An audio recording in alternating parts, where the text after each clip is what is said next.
Music! I've pulled up my song, Minced Meat, which is on SoundCloud and on Spotify and everywhere. So you can listen to it anywhere you want. But I have pulled up my song Minced Meat, and I'm going to show you how I made the song. And I'm going to give you some tips on how to make your song sound epic and thick, and how to mix and how to master and everything.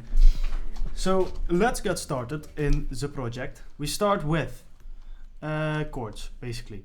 So I was scouting out my sample packs and everything, and I found this sample in the Shameless Loop kit, which let me see if I can find it.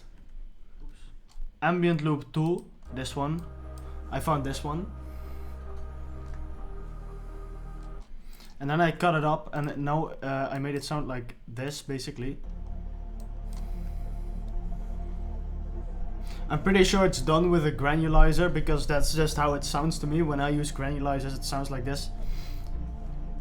Right, I cut it up. This is how it sounds, normal pitch.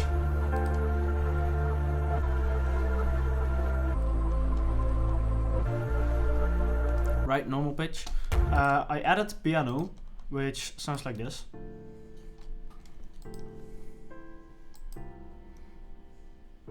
I basically just tried to copy the bass notes into my piano, and then I added more layers on top and stuff, and it sounded good with the loop, so I did it like that. Then I have a higher piano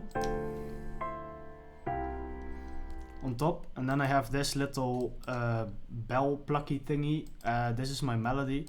What I did with the melody, basically I just clicked notes in and it sounded good, so I did it, and it sounds like this.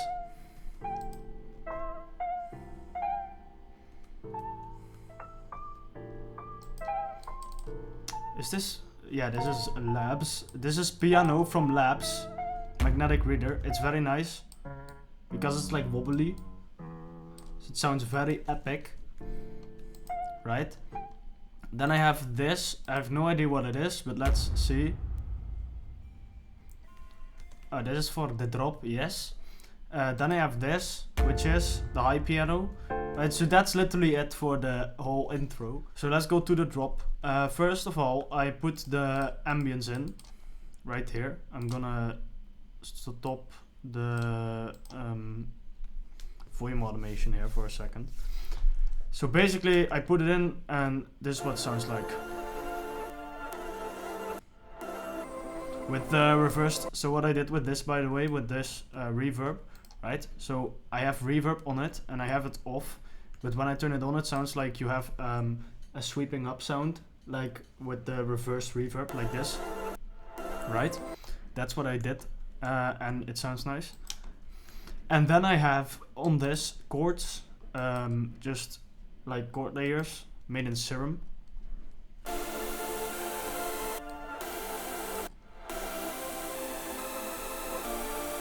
Then I added this volume automation. Basically, you can see it as an LFO, but you can control it easier because you can there's more creativity involved when you decide your own LFO instead of having it go like every 8th bar or something, or have like the basic fluctuate like doo, doo, doo, doo. That's boring. Boring, okay? Don't do that. It sounds like this.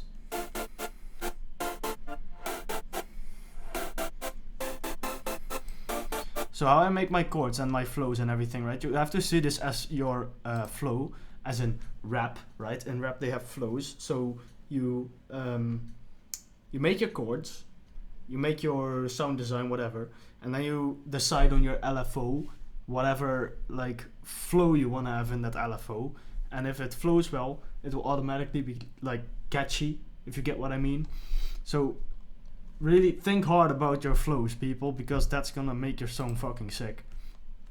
Then I have this lead, which I just showed you. My god, I turned everything off. I'm retard. Okay, lead. Right, that's my melody.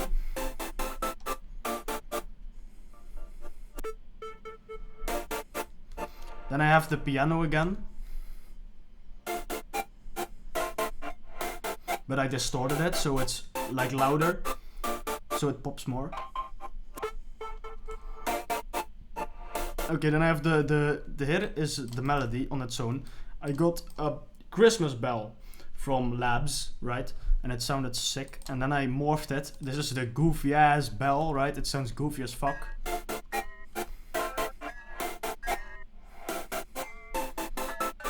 Right? It sounds goofy, but when I combine it with the normal bell, which sounds like this, right? It gives a little texture in the background of your bell. So try giving your songs texture. It will make your song come together much better than you normally would. Like, get the dry sounds and mix them in. Oh, it's fine, it's dry, it sounds like shit. Get your melodies and like texturize them in the background so you have like some epic big ambience. It sounds bigger, better, cleaner. I don't care, just fucking do it, because your song will sound like shit if you just use dry instruments. Right? This is what it sounds like. So these are all my high layers basically. Now we're getting into the big bass, right? The big bass. This is what everyone's excited for. For bass, basically, haha, funny pun, I have this, which is just like a Reese bass-ish thing. It sounds weird. I'm gonna explain why it sounds weird in a second.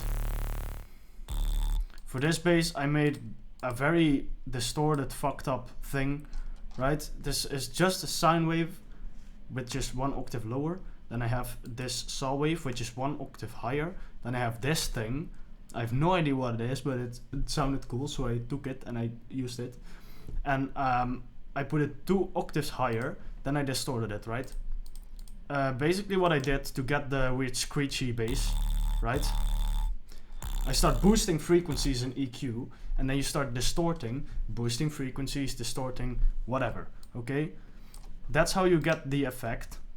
So basically this is with effects, and without effects it sounds like this.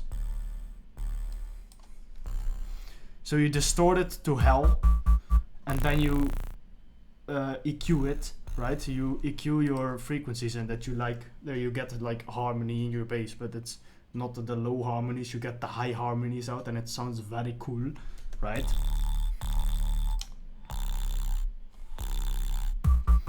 This is just an 808 from the Cosmic kit, which is a trap kit, and I will show you. This is the EQ. It looks illegal, but trust me, it works, okay? Okay, let me show you the EQs for this thing. What I did first for the bass is distort it, yes, to make it loud. Then I boosted these 2 frequencies. I'll do it side by side, wait. I'll do it like this. So distortion, right? Then boosting, which gave it the big. And then I used the unison mangler to beef it up more. You hear it? It beefs it up just a little bit. Then I have this phaser. I have no idea why it's on there, but it is, so there you go. Then I have this EQ, which is just high frequencies, and then I have this EQ, which is to remove everything below 23. 23 is a very specific number, okay. That's how it sounds now. Then I have automated these, which this one is like a different frequency, you get different tonality in your bass. And this one is also different frequency, so you get another different tonality in your bass, which comes back into the second drop, which sounds like this. You hear it here, right? That's the automation. And with everything on, the whole drop without drums, right, that sounds like this.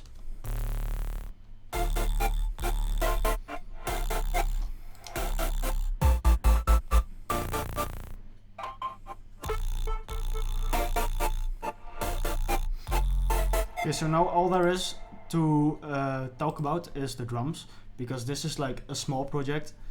People who think this is complicated, it's not, okay? It's really fucking simple. There's a bass, there's chords, there's a melody, and there's drums. That's all there is, right? There's nothing special to it. So I have a kick, which is very loud. What did I do to it?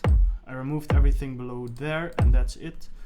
Yes, very simple. I have my first snare, which is also loud. I'm gonna turn this down. Then I have my second snare, which is like the release, basically. Then I have this, which is clap with flanger. And I like that. I don't know why, I just really like that. Then I have this, like pan snare-ish thingy, but it's like a percussion. It's just like texture in the background again, right? Then I have this glass breaking sound, which sounded also pretty cool to me. Then I have these percussions in the bottom, which is this one.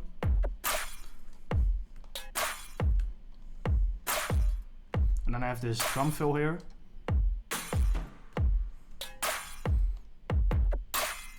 Right? Then I have reversed kicks and open hat.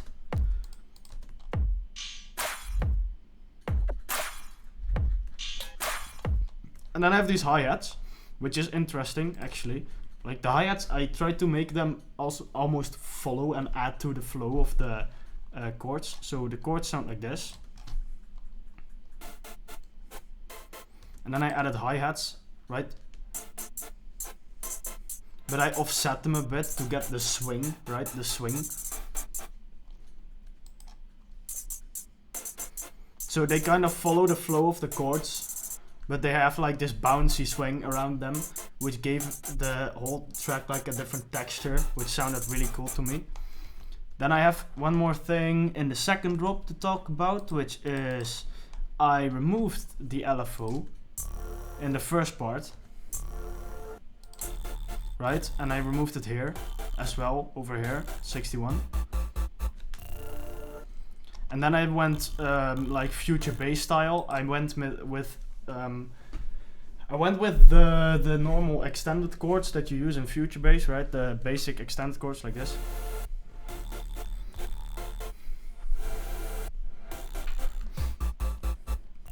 And then over that I added my vocal. This is the same vocal that I used in my track U, and in my track U2, and in my track My Resonance, and every single track that I've ever made, right? This is my favorite vocal ever from the oversampled pack, and man, it sounds so good.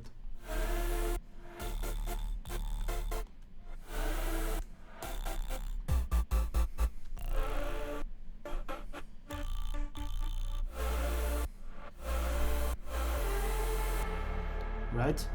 So that's basically the whole second drop explained. And then finally what I did on the master soft clipper to make everything like distorted basically. It's kind of illegal, but I still do it. Then OTT, because I'm retarded.